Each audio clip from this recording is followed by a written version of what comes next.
Okay, so thank you for being here. Today is about STP2, and we will be explaining exactly what it is and how it relates to your business and what's coming. I'm Laura Alcaslassi. I am the co-director of Think Big, and Michael is also here, who is the accountant and co-director of Think Big as well, and Delaney, who will be presenting to us today.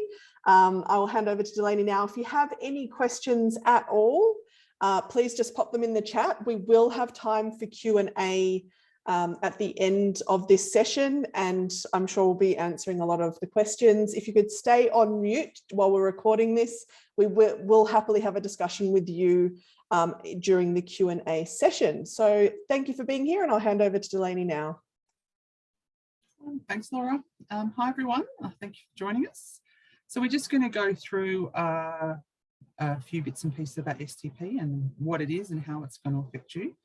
I've got a PowerPoint presentation here, but I promise you it hopefully won't be death by PowerPoint for you. So can everyone see that? Yeah, cool. Okay, so single touch payroll phase 2, STP2 is what it's been called mostly. So what it is a step up from STP1. So what STP1 initially was about in your payroll system, reporting information to the ATO that was already there. Okay, so we were already capturing gross wages, the tax withheld, the superannuation paid to employees. That gave the ATO and super funds more visibility around payroll in real time, rather than having to wait to the end of the year and seeing what PAYG summaries look like and what information was on them. And it allowed them to look for sort of any kind of inconsistencies as well, especially the super funds. So they were able to monitor things like what was calculated in the payroll and reported via STP versus what was actually collected. And then, any anomalies would be investigated or followed up as allowed at their end.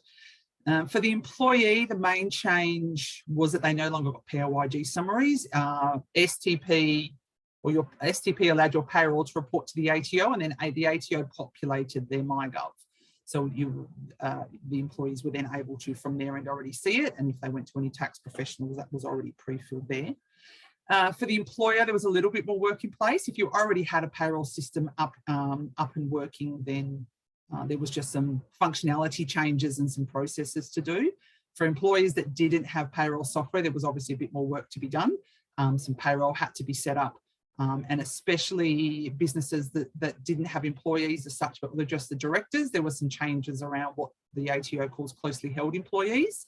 So basically, if you worked in the business and you were taking, you were generating the income, then even if you were a director, you still needed to be on payroll, you still needed to be reporting that via STP, tax had to be withheld, superannuation had to be paid.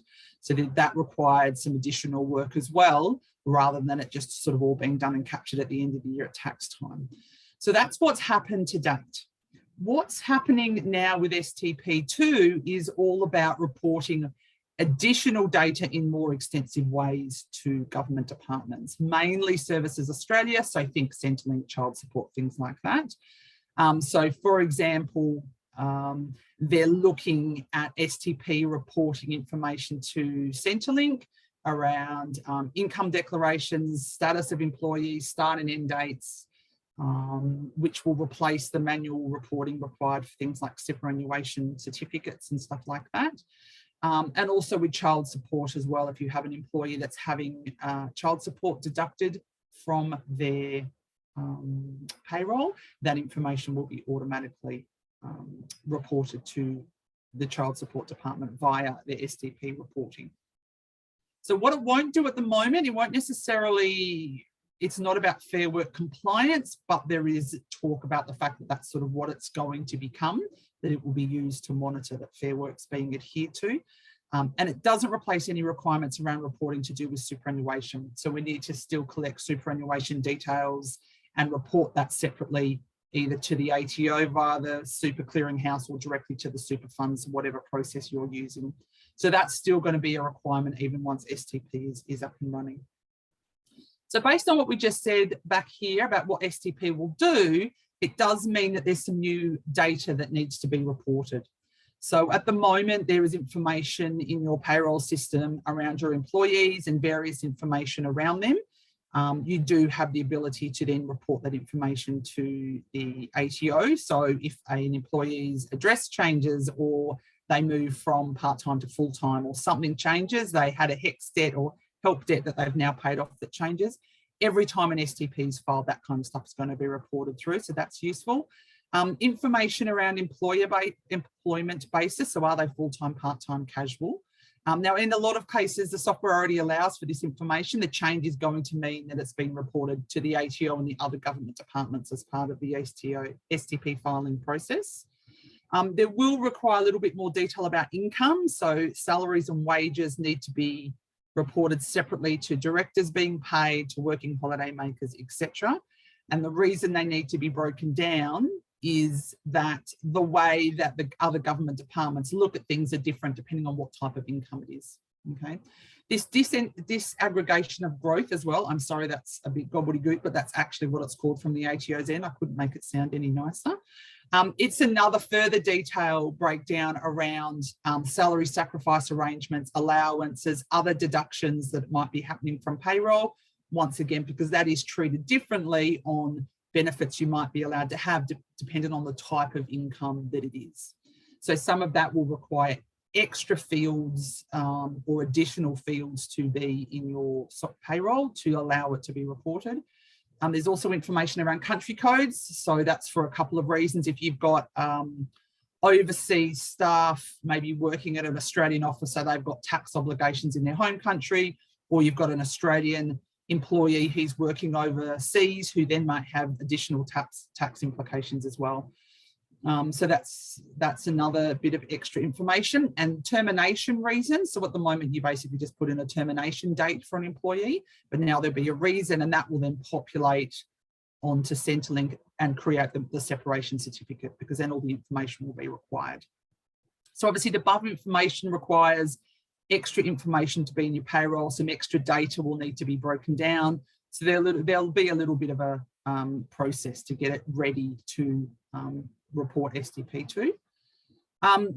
From a software perspective, if you're already up and running and have payroll software, if it can report, if you're already reporting STP, it will be able to report STP2.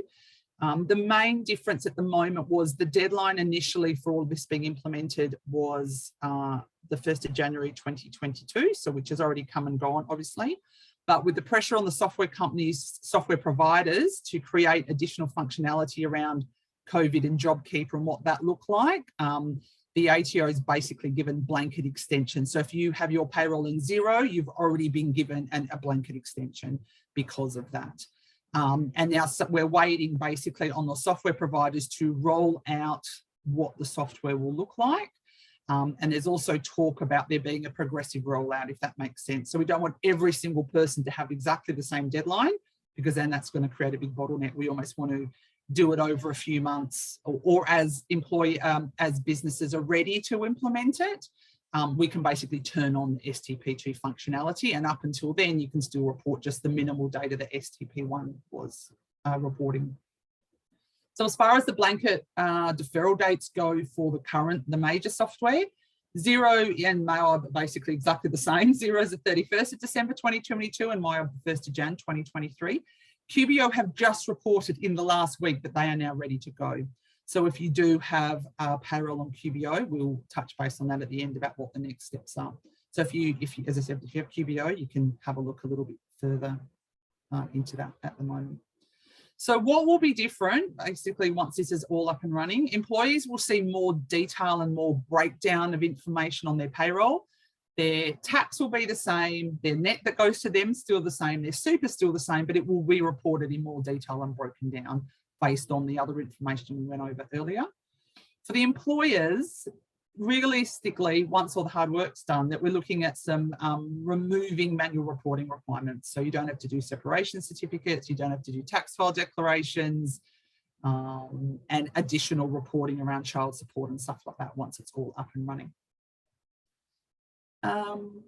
So what happens next? Really, we need to have a look at what gaps you might have in your software and start collecting that information if it's needed, or documenting it and breaking it down and looking at things like, am I packaging any allowance into my staff? Am I paying them an hourly rate, but actually that's broken up of this, that includes this allowance or other information that's in there. And without being able to see the software, we obviously can't start on the exercise, but we can start reviewing the data. If you're a client with either Adroit or Think Big and you have full payroll services with us, we will be reaching out to you soon, starting with the QuickBooks clients. And we'll be in discussions with you about what happens next and what we need to do. With other, if you don't have payroll but need to, or you're not a client, or you don't have payroll services with us, after the webinar has ended, there'll be a recording available to you in the resource section of our website, and that will also include an online form that you can fill in to indicate that you want our assistance on getting this set up, and we can contact you with more information about what's required, payroll, costing, and all that kind of stuff. Now, from a security perspective, we've had a few questions around, so what if you're not, what if you don't have any employees that pay child support? So only shared data will be going to child support. So if your employee doesn't pay child support, then their information won't be reported to the child support agency. So there is security around that.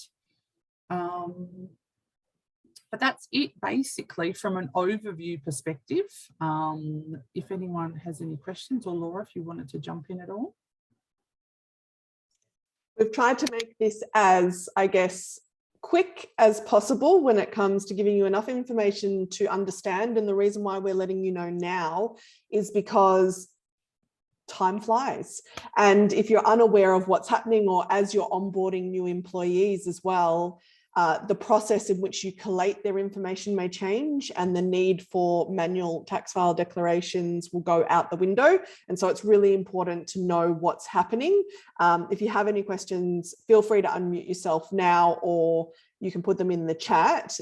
There will be more information attached to this recording in our resources center. It'll have things like the breakdown of the pay items and what they will look like. And there'll be a checklist for you to kind of tick through and see whether you are able to integrate these changes yourself, or whether there's some support that might be required. But it's not a big, scary thing. We have time, and we're here to help if we can at all. So yeah, that was the only additional information that I wanted to be able to share. Anybody have any questions? Is anyone worried about anything? Awesome. Well, thank you so much for being here. We wanted to make this as short and sharp as possible, and we hope that you've got enough information. We will be, as I said, putting this in our resource center so that you can revisit it. We will also be sending out an email once that's available to you. There will be links directly to the ATO as well, so that if you need a further breakdown or would like to understand things yourself, you'll be able to do so. But thank you everyone for being here, and thank you, Delaney, for that overview. I think that makes it feel a lot less scary for people. So thank you all. Thanks everyone. Thank you. Bye.